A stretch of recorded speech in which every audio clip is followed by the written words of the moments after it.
Namaskar. I would like to share something very interesting.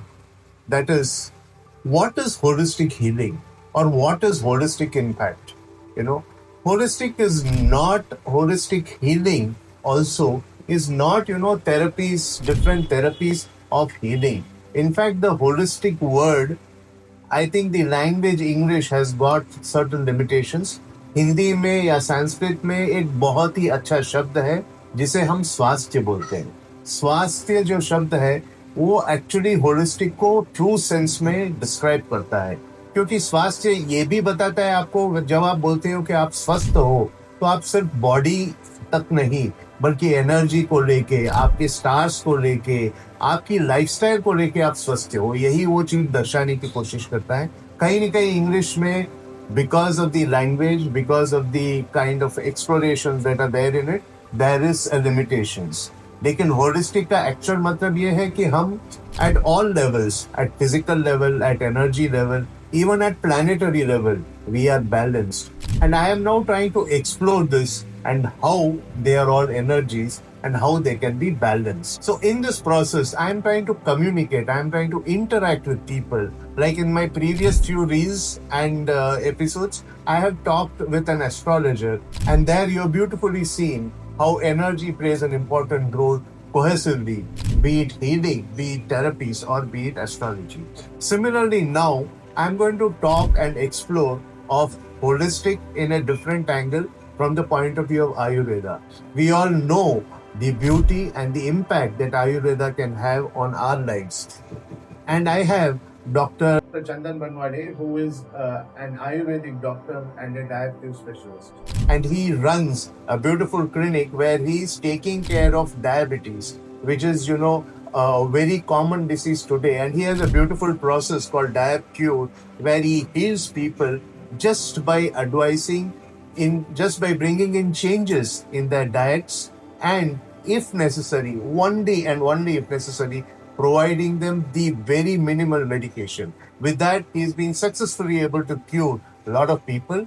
And I would like to explore this angle of holistic from the point of view of energies in the case of Ayurveda and as healing therapies. So be tuned and get to know more about how holistic actually is, or what holistic actually is in a larger sense. Thank you. Dr. Chandan, I would like to ask you this question. The most common thing, जैसे आयुर्वेदा में या जो people को होता है, which is related to disease related to stomach, पेट से related बहुत सारी चीज, gut से related बहुत सारी चीज इश्यू होते हैं.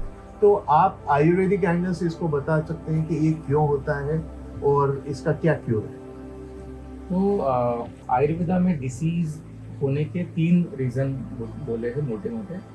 उसमें से 3 रीजन, एक होता है आहार, दूसरा होता है विहार और तीसरा होता है विचार. आहार में हम जो भी खाते हैं वो अगर ठीक नहीं है या फिर हमारी प्रकृति के हिसाब से नहीं है या फिर हम उसको बहुत ही अनशेड्यूल तरीके से अगर खा रहे हैं तो वो डिसीज क्रिएट करता है. दूसरा, अगर हमारा विहार नहीं है ठीक, मतलब हमारा रूटीन ठीक नहीं है, हम एक्सरसाइज नहीं करते, हमारा शेड्यूल ठीक नहीं है, उठने बैठने का, सोने का, जागने का शेड्यूल ठीक नहीं है, तो भी हमें गट इश्यूज हो सकते हैं. Thank you. तो जैसे वेरी ब्यूटीफुली सेड, आहार, विहार और विचार. तो आहार जो है हमारा ठीक रहना चाहिए, जो आज हम रखते ही नहीं. We eat any kind of food at any point of time. सुबह का खाना, शाम का खाना, ऐसा कोई डिविजन है ही नहीं. विहार, जैसे हमारी जो लाइफस्टाइल है, जो प्रैक्टिसेस है जिसे हम फॉलो नहीं करते. और तीसरा होता है विचार. विचार is where energies come in. तो अगर आपका आहार, which is food, that if you take right and if you are following, if your intake of food is right and if your thoughts are right, then your gut will be fine. अब जैसे gut के problems जो होते हैं, which is more to deal with acidity, acid reflux, ये सब चीजें, ये सब क्यों आते हैं? These are all digestion related problems. और इन चीजों का, जैसे इन्होंने बताया, अगर आपका आहार और विहार ठीक नहीं रहेगा तो आपको ये इश्यूज आएंगे.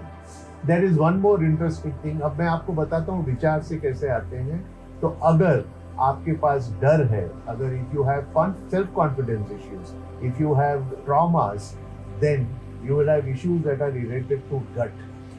अगर ये बहुत स्ट्रांग है तो आप जो भी खाते हो वो आप पचा नहीं पाएंगे, इसकी ये सब बहुत कॉम्प्लिकेटेड होता जाएगा। तो इसके लिए इन तीनों चीज़ों को आपको बैलेंस करके रखना है, जिसको आयुर्वेद ने खुद बताया है, और हमको इन चीज़ों को फॉलो करना है। If we practice these then we can 100% have a healthy life. Thank you. Doctor Chandan, I would like to ask you, बहुत कॉमन चीज होती है पंचकर्म ट्रीटमेंट। हाँ। पंचकर्म ट्रीटमेंट क्यों करना चाहिए और इसका क्या फायदा है? मैंने अभी बोला कि हमारा जो रूटीन है वो अभी बहुत ठीक नहीं है, हमारे खाने का शेड्यूल ठीक नहीं है, हमारा खाना नहीं ठीक है, विचारों में गड़बड़ी आ जाती है। तो एक तरह से हमारे शरीर में एक तरह का इम्बैलेंस आता है, या फिर ये बोल सकते हैं कि टॉक्सिन्स जो है वो एक्यूमुलेट होना चालू होते हैं। जैसे हम खाना खाते हैं और हमारा मल निकलता है, वैसे हमारे शरीर में हमारी जो सेल्स है वो भी खाना खाती है, उनका भी मल निकलता है। तो वो मल को शरीर से निकालना बहुत ज़रूरी होता है, अदरवाइज हमें डिसीज होने लगते हैं। तो panchakarma is helping you out in this all this detoxification process. तो एक तरह का डिटॉक्सिफिकेशन प्रोसेस होता है पंचकर्मा।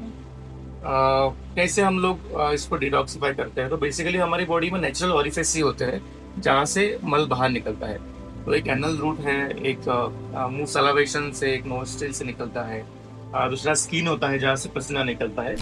तो पंचकर्मा में हम ये चीज़ें इंड्यूस करा के निकालते हैं। तो पंचकर्मा एक डिटॉक्सिफिकेशन प्रोसेस है जिसमें हम नेचुरल रूट, बॉडी की जो नेचुरल रूट से डिटॉक्सिफाई करने के उसको यूज करके इंड्यूस करके प्रोसेस कराते हैं ताकि बॉडी टॉक्सिन फ्री हो सके।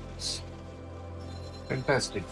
तो this is the most beautiful part के panchakarma is a detoxification process. बहुत लोग ये समझते हैं कि पंचकर्मा करने से हमारे अंदर कुछ आ रहा है, ऐसा नहीं है। पंचकर्मा ट्रीटमेंट ये है कि आपके अंदर जो मल है उसको निकालने का प्रोसेस है। तो ये बहुत इंपॉर्टेंट है आपको समझना। Now at energy level we have, जैसे this is body detoxification of organs. तो organs also carry unwanted energies. जैसे माइंड है, we have a beautiful process in healing which is called mind detox. ये mind detox अगर आप करेंगे तो ये भी इट गोज, माइंड की जो एनर्जीज है that is there in all parts of organs, because mind is sending sensory sensations और commands to all the organs. तो ये नेगेटिव कमांड भी देगा, तो आपके बहुत सारे ऑर्गन्स में you will accumulate this energy toxins.